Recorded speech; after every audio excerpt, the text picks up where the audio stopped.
Hi, I'm Jagdeep Khattar. Over the last 30 years, I have supported more than 500 companies across 8 countries and delivered 3,000 plus end-to-end development programs, coordinating engineering teams, global suppliers, tooling partners, and validation cycles. My experience has always been managing complex, multi-vendor projects, ensuring alignment, timeline, and predictable delivery.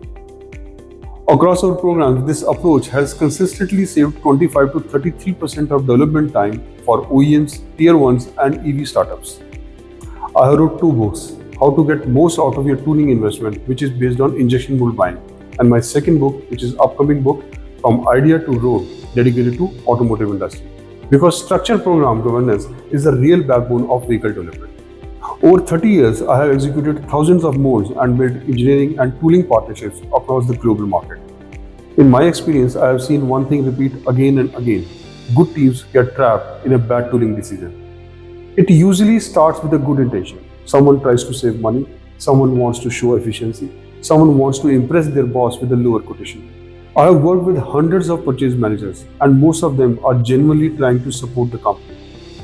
They bring low-cost suppliers with a good intention, but later on, when the supplier fails, they are the first one who get blamed, even though the issue was the supplier capability, not their efforts. 6 months later, the supplier who looked perfect on the paper misses the deadlines. Surfaces fail, tires don't match with engineering, fitment issues begin, OEM escalates, and the entire team goes into firefighting. And the money saved earlier comes back as delays, rework, dispute, stress, and loss of market opportunity worth crores. In tooling, the problem is not price, it is supplier's capability.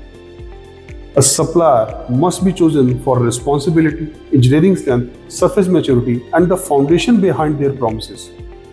I have learned one thing in 3 decades. The cheapest roadmap becomes the most expensive journey. A responsible supplier does not reduce your cost today, they will protect your next 12 months. If you are evaluating supplier for your next project, I would be happy to share how we assess supplier capabilities globally.